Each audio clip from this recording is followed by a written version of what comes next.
Bom dia, gente, sejam bem-vindos. Estamos no capítulo 5 de Atos, esse canal onde você aqui lê um capítulo da Bíblia por dia, né? E ontem, em Atos 4, a gente estava falando um pouco sobre esse operar de Deus, né? Que às vezes não é pela nossa força, pela nossa... Tem uma música, deixa eu tentar colocar aqui, que diz assim: nem por força, nem poder, mas é pelo teu Santo Espírito. É até da Gabriela Rocha e da... Ai, meu Deus, aquela mulher do Jesus Culture. Não vou lembrar o nome dela. Vou tentar colocar o nome aqui. O louvor aqui. Mas é isso.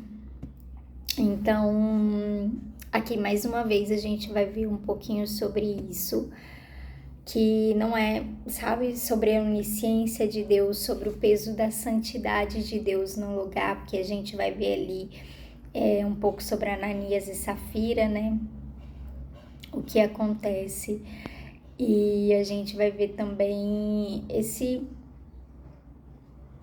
caminhar de Deus por toda a história. Sabe, no final do capítulo, Gamaliel, ele vai dizer que ele vai citar ali duas pessoas. Ele é um importante sacerdote, uma pessoa muito importante, muito considerado, que as pessoas davam muito ouvidos, inclusive os líderes, mestres da lei. Ele, inclusive, é aquele do qual Paulo vai citar mais tarde, que aprendeu aos pés dele. E ele vai vir aí, ele vai falar sobre duas pessoas, das quais se levantaram ali e fizeram uma repercussão naquele momento, alcançaram alguns seguidores, algumas coisas, mas depois a obra que eles fizeram, se perdeu, todo mundo se dispersou, se espalhou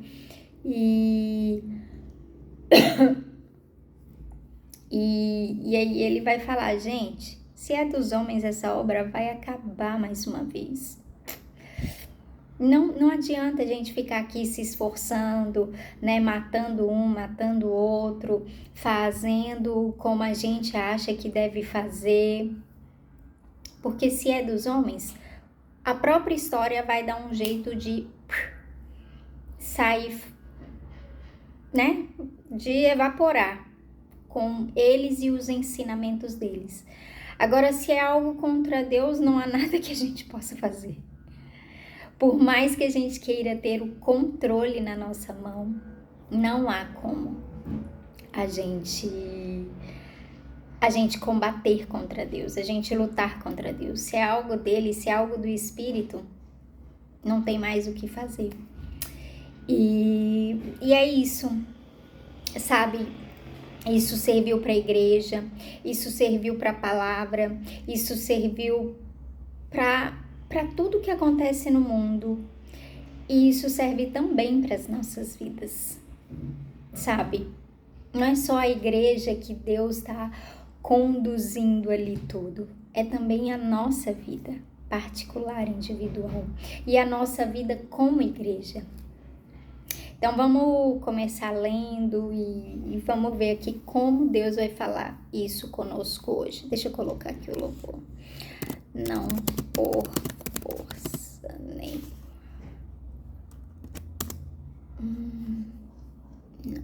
Não. Gabriela Rocha.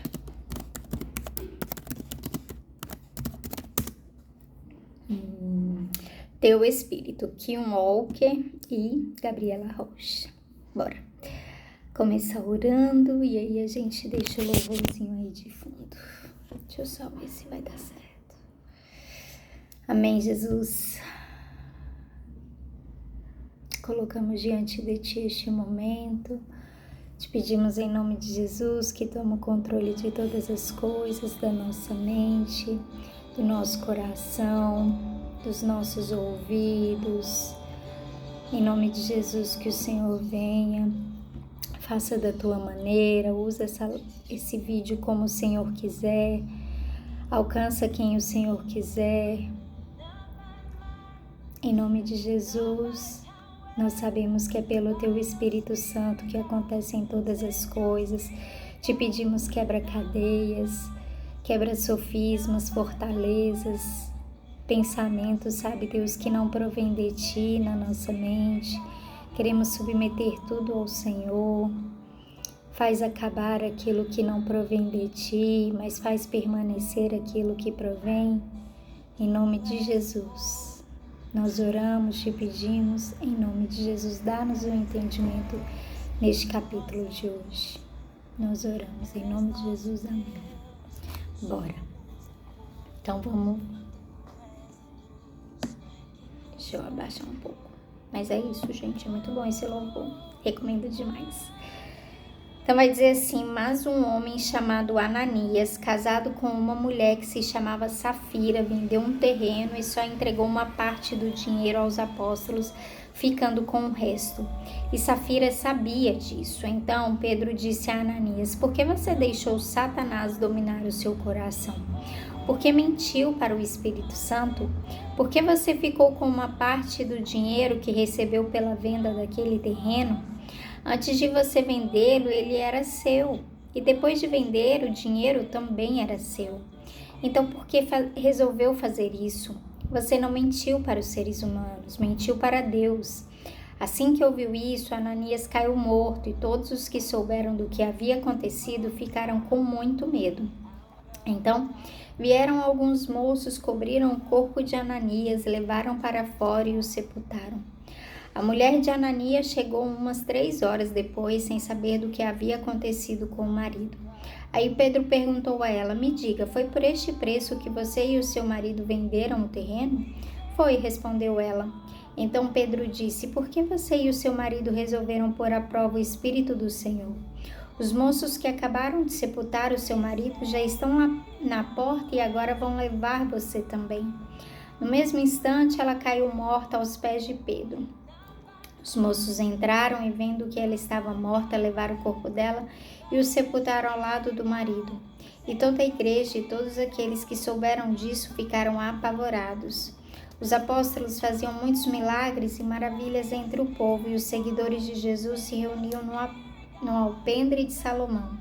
Ninguém de fora tinha coragem de se juntar ao grupo deles, mas o povo falava muito bem deles. Uma multidão de homens e mulheres também creu no Senhor e veio aumentar ainda mais o grupo. Por causa dos milagres que os apóstolos faziam, as pessoas punham os doentes nas ruas em camas e esteiras. Faziam isso para que, quando Pedro passasse, pelo menos a sua sombra cobrisse alguns deles. Multidões vinham das cidades vizinhas de Jerusalém, trazendo seus doentes e os que eram dominados por espíritos maus, e todos eram curados.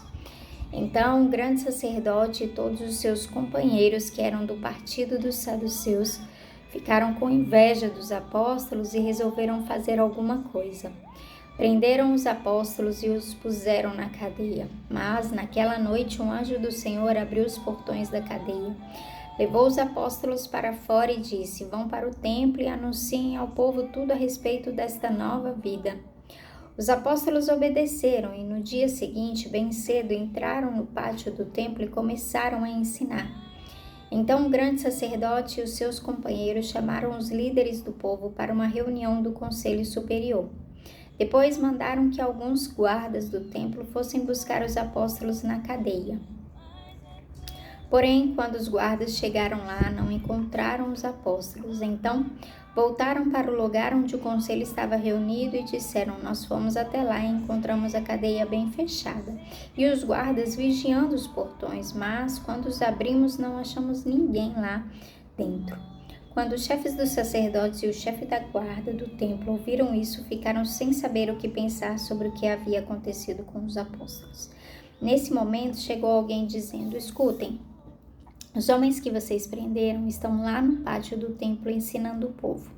Então o chefe da guarda do templo e os seus homens saíram e trouxeram os apóstolos, mas não os maltrataram porque tinham medo de serem apedrejados pelo povo. Depois puseram os apóstolos em frente do conselho E o grande sacerdote disse: nós ordenamos que vocês não ensinassem nada a respeito daquele homem. E o que foi que vocês fizeram? Espalharam esse ensinamento por toda a cidade de Jerusalém e ainda querem nos culpar pela morte dele. Então Pedro e os outros apóstolos responderam: nós devemos obedecer a Deus e não às pessoas. Os senhores crucificaram Jesus, mas o Deus dos nossos antepassados o ressuscitou. E Deus o colocou à sua direita como líder e salvador para dar ao povo de Israel oportunidade de se arrepender e receber o perdão dos pecados. Nós somos testemunhas de tudo isso, nós e o Espírito Santo que Deus dá aos que lhe obedecem. Quando os membros do conselho ouviram isso, ficaram com tanta raiva que resolveram matar os apóstolos. Mas levantou-se um dos membros do conselho, um fariseu chamado Gamaliel, que era um mestre da lei, respeitado por todos. Ele mandou que levassem os apóstolos para fora e os deixassem ali um pouco. Então disse ao conselho: homens de Israel, cuidado com o que vão fazer com estes homens. Há pouco tempo apareceu um homem chamado Teudas, que se dizia muito importante e que com isso conseguiu reunir 400 seguidores. Mas ele foi morto, todos os seus seguidores foram espalhados e a revolta dele fracassou. Depois disso apareceu Judas, o Galileu, na época do recenseamento. Este também conseguiu juntar muita gente, mas foi morto e todos os seus seguidores foram espalhados. Portanto, neste caso de agora, não façam nada contra estes homens. Deixem que vão embora, porque se este plano ou este trabalho vem de seres humanos, ele desaparecerá. Mas se vem de Deus, vocês não poderão destruí-lo, pois neste caso estariam lutando contra Deus. E o conselho aceitou a opinião de Gamaliel. Então chamaram os apóstolos e os chicotearam. E aí mandaram que nunca mais falassem nada a respeito de Jesus. Depois os soltaram, os apóstolos saíram do conselho muito alegres, porque Deus havia achado que eles eram dignos de serem insultados por serem seguidores de Jesus. E todos os dias, no pátio do templo e de casa em casa, eles continuavam a ensinar e a anunciar a boa notícia a respeito de Jesus, o Messias. É isso, gente. Que texto legal, né? Então vai começar ali falando sobre a onisciência de Deus a respeito daquilo e aquele ambiente de santidade. Eu tiro isso, eu não lendo assim, a gente não tira isso. Mas eu fui para a exegese desse texto, né? Pensando em algumas coisas, com dúvida. E aí disse que, porque, cara, na hora Pedro soube, exatamente o que estava acontecendo, sem eles falarem nada.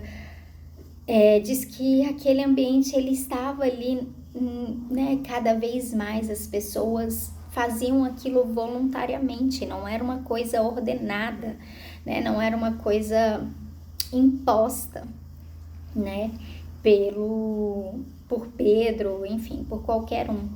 Mas eles faziam aquilo voluntariamente. Ananias e Safira resolveram também fazer voluntariamente, mas falaram, não, vamos ficar com uma parte. Mas eles não chegaram falando, olha, a gente vai ficar com uma parte e vai doar essa daqui porque a gente acha certo. Não, eles fizeram como se estivessem dando tudo. E aí Pedro vira e fala, por quê? Por que vocês querem enganar? É de vocês, fica para vocês, meus queridos. Não precisa dar se vocês não quiserem. Mas porque vocês fizeram isso, Satanás entrou no coração de vocês. E aí na mesma hora ele cai morto, logo em seguida a mulher vem, Pedro faz a pergunta para ela e a mesma coisa acontece, ela cai morta. E aí quando a gente vai para o estudo do texto, vai falar que é porque aquele ambiente estava tomado de uma santidade, sabe? Estava tomado de uma presença tão forte que o pecado não poderia resistir ali, sabe? Então, sabe quando você tá buscando muito e aí Deus te fala as coisas, Deus te incomoda quando algo tá errado, sabe? Aquele ambiente sagrado em que você consegue manter na sua casa, no seu lar, e qualquer coisa que entra já desfaz ali um pouco e você sabe que não tá certo e aí você tem que entrar com julgamento, com confronto, sabe? Porque aquele ambiente é um ambiente santo, sagrado, um ambiente que você tem preparado aquilo para Deus. E é assim que as coisas ocorriam. E aí, meu tempo já se esgotou. Não vai dar mais para falar sobre nada. Mas é isso, que a gente possa desenvolver isso na nossa casa, na nossa mente, né? Para que Deus conduza tudo que é a respeito das nossas vidas e tudo que é a respeito de nós. Amém? Deus abençoe. Tchau, tchau, gente.